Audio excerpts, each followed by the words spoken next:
If you're just joining us here on MSNBC, the breaking news that we have for you at this hour, it's 2 o'clock local time there in St. Louis, Missouri, and Ferguson, Missouri. Here in New York, it's almost 3 o'clock, and if you're just joining us to get you up to date, an arrest has been made with a suspect in the shooting of 2 police officers that happened on Thursday there in Ferguson, Missouri.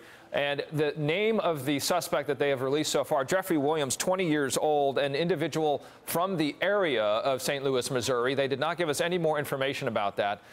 As well as a weapon has been recovered. St. Louis County prosecuting attorney there, Robert McCullough, spending, just about 15, 16 minutes laying out some of the details. .40 caliber gun, assault in the first degree. There are 2 counts that could result in life in prison. On the ground there, watching this entire case for us throughout the last several days, NBC correspondent Sarah Daloff. Sarah, there's lots of things to talk about here. First of all, something that may have happened that could put a stop in the cascading set of events that we've seen within the last 5 or 6 days that has seen tension grow day after day. But what do you make of what was released just this afternoon there in St. Louis, Missouri? Well, like you said, we are receiving a lot of information. We're learning a lot of new details right now, including that Williams was arrested last night around 10:30. As you mentioned, he is facing numerous charges, and authorities say he has acknowledged that he did fire those shots from a vehicle. Now, here is where it gets more complex. He has alleged so far to officials that this may have been part of a dispute unrelated to the protest, and that he may not have been firing at the police officers. They stress this is an ongoing investigation and that they are not confirming that that in fact was the case, that he was not aiming at officers, and that this was not part of the protest or part of a separate dispute with some individuals. They do say they have recovered a handgun that matches the shells recovered at the scene. And interestingly, they do say that this arrest was made based on tips from the public. They say this is key in moving Ferguson forward, getting the community involvement and asking people to come forward and reveal what they know. They are still asking for witnesses to come forward, and especially to turn over any video they have of the scene. Like they said, still an ongoing investigation, but right now, one person arrested, 20-year-old Jeffrey Williams, for allegedly firing those shots, striking 2 police officers Thursday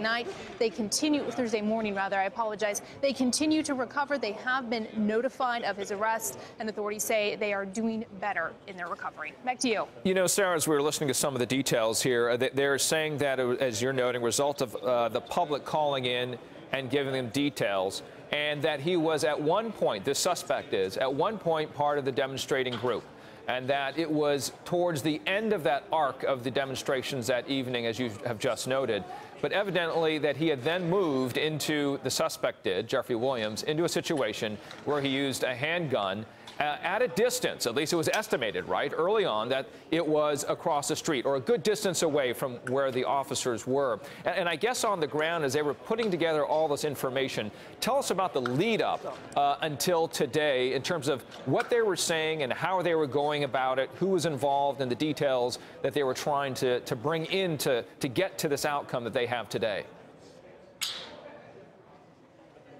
Yeah, a very complex investigation. We found out that he was actually not arrested today, but yesterday, so on day 3 of this investigation. And authorities had played their cards really close to the vest up until today. They had not released a lot of information other than that they were pretty confident they knew where those shots had come from. They hadn't released any information about the type of weapon used, any possible motive, or if this person was tied into those demonstrators. So now a lot more information today. This information initially coming out via Twitter that an arrest had been made, calling us all to this press conference where they revealed the additional details. So we're going to learn more about how that investigation played out. But right now it is interesting to note that they are crediting the public with this arrest. And they say once the arrest was made, Williams did acknowledge that he fired those shots from inside a car, striking 2 officers. Right, and being very specific, Robert McCullough was about that he acknowledged that he did fire those shots. He did not use any stronger verb there or any more specific verb other than say he acknowledged to shooting. And again, the next steps, as they indicated, they're trying to determine, although they do believe that it is only this one suspect involved, that possibly are there others, and that's what they're going to look at right now. And again, reaching out to the public, where they have got lots of information so far to get to the point where they're at today. Sarah Daloff, live on the ground for us there in St. Louis, listening to Robert McCullough, the prosecuting attorney there. Thank you so much for keeping an eye on that. And let's get over now to Marie Chappelle-Nadal, Missouri State Senator. So, Senator, I think what might be heartening to many, as John Belmar, the chief of police, was saying, is that it was the public. And he was basically embracing the process, saying this is the way it's supposed to be. We are supposed to be working together with those that we serve, and those that we serve are supposed to be working with us as we try to protect them. And that must be a heartening development there, State Senator Nadal. Absolutely, it is. I have to tell you that there are two things that we are dealing with right now, and we're on a collision course. Preceding August 9th of last year, we have already had a lot of violence in the St. Louis area, and I don't think anyone who understands the problem with illegal guns on the streets knows that for a second that violence hasn't stopped. We have to deal with that. But unfortunately, there are some people who are out there who want to mix this incident, which is isolated, to the protest, and that simply should not happen.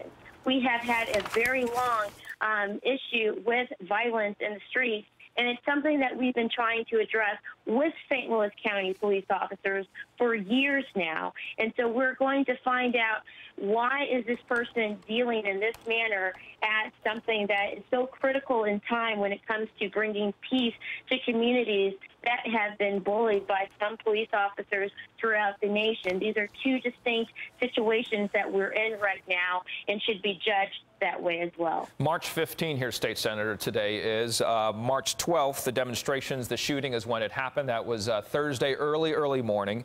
March 4th was the federal report on the Ferguson Police Department. So that is what we're looking at in terms of a timeline that has brought us to today. When we have looked at the, shall we say, third round now of cascading, as I said earlier, demonstrations and conflict, do you think that this arrest may change that that rise in tension? Will this hold it off, would you say? No, actually, I think it will bring clarity to the situation. Again, as I've said, we have had some situations dealing with gun violence for a very long time. I filed legislation about our gang violence that we have in the inner urban core. What is important right now is that protesters who are peacefully demonstrating isolate themselves, get away from this type of situation. They will not be welcoming anyone who intentionally wants to bring about violence. Those are not the people that I know. Those are not the people who I've protested with. So that's why this distinction needs to be made. Anyone who intentionally goes to a protest while we are trying to reach a level of understanding that has not been reached in decades in St. Louis, I think people will realize the need to demonstrate in a peaceful manner, but also identify those people through self-policing who may not want the same kind of peace in the pathway to peace that others want. Quickly, State Senator, you happy about the development today? I am very happy about it. Again, we do need to go through the process. Due process is very important in all of this, which has been taken out. And while I do not support nor condone anyone who's participating in violence, they still do have a right to due process. And I'm just glad that those two police officers are at home with their families and safe and alive. Thank you so much, State Senator Maria Chappelle-Nadal, as always, for giving us your perspective there.